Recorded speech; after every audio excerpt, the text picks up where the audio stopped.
Hey guys, back from the Master Gardeners class this morning and stopped by to see Manny, and as you can see I got my ponytail palm.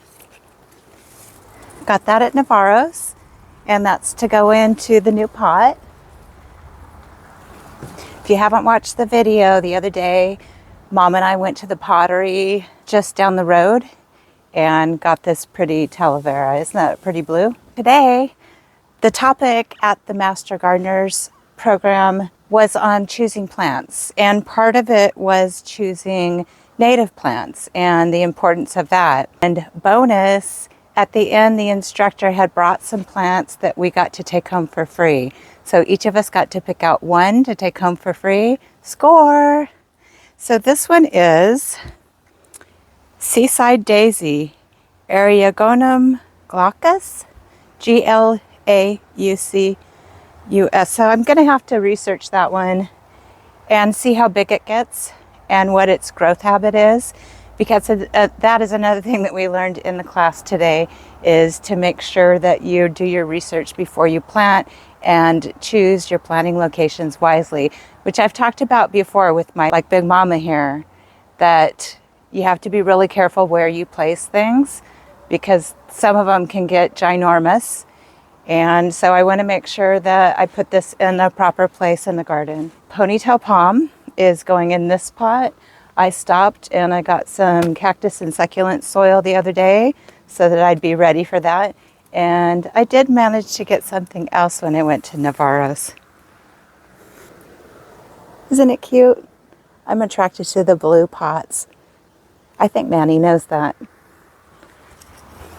Also gave us some information on some local nurseries that sell native California plants. Well, that's wonderful. I'm definitely interested in checking that out. You know me and nurseries, so you might be seeing another nursery tour coming up soon of California natives. Wouldn't that be great? So I'm interested in the salvias because I love salvias. You guys know it if you watch the channel regularly. So that's one of the things that I'm interested in the California native salvias. So I want to look into those for sure because I would like to incorporate those in the garden. And the great thing about native plants, whether it's California or wherever you live, is that the native plants are already adapted to this kind of soil, this kind of weather. And so they basically thrive already. They're used to it. This is what they were designed for. And so California natives also bring in certain kinds of good insects into your garden. And they're really beneficial to the native species around here. And they're going to help your garden as well. I'm so excited. I'll be getting this sucker planted soon. You just know it. And I'm probably going to do that tomorrow. Might film it. We'll see. Let's see. What else did we talk about in the Master Gardens? Debbie was there, the Master Gardener that I did the video at her house. And it was good to see Debbie again and get to talk to her some more. And she did say she's been to that nursery that sells the California native plants. And she said it's really great. And so I'm looking forward to doing that for sure. And then I talked to Debbie and some of the other Master Gardeners just briefly before I went and dove in for my free plant. And we had a really great time.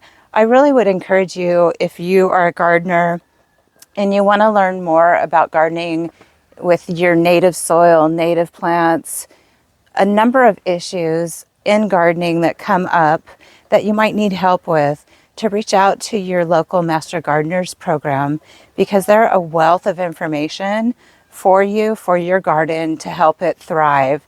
So get in touch with your local Master Gardeners program. You're going to love it. The class that I went to today is one of the classes they put on monthly for the community, and they're free to attend. It only takes about an hour and a half of your time, and you learn a great deal, and you get to network with other gardeners. those are great opportunities to ask the master gardeners there that attend. You know, maybe you're having some issues in your garden and you want to address those and see if they have any ideas for you.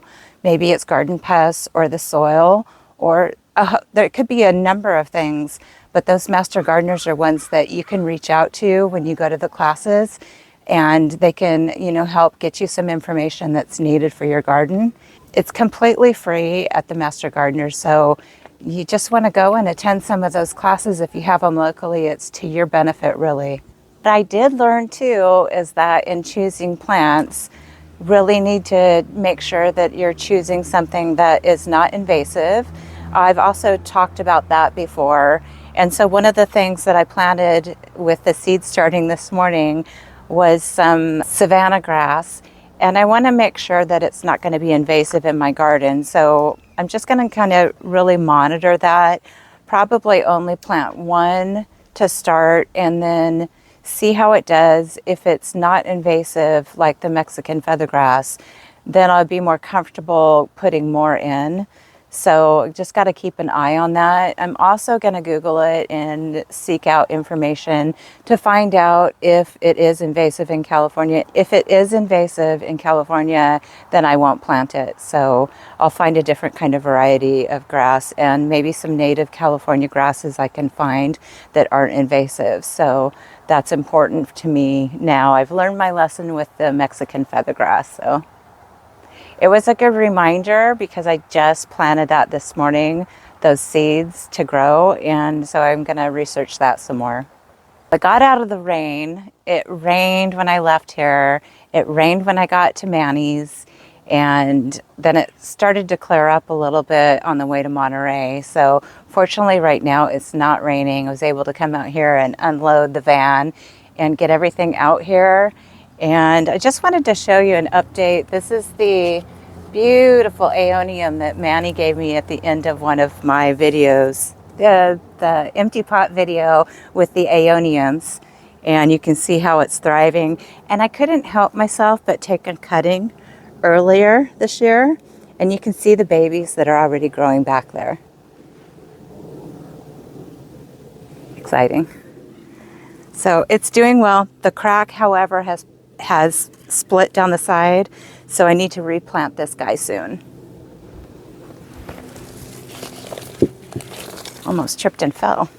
So the garden is doing really well. I know I just did a 2-part series on the garden tour, and I just wanted to touch base with you when I got home and tell you about, you know, some of the things that I learned in the class today. And I'm really, really swayed to go ahead and put in my application next year in 2025 to be a master gardener. So I'm really excited.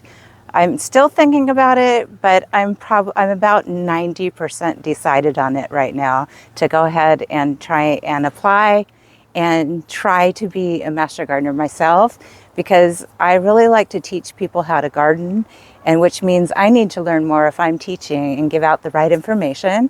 And that's really important to me too. So hopefully this Master Gardeners program is going to benefit you guys too.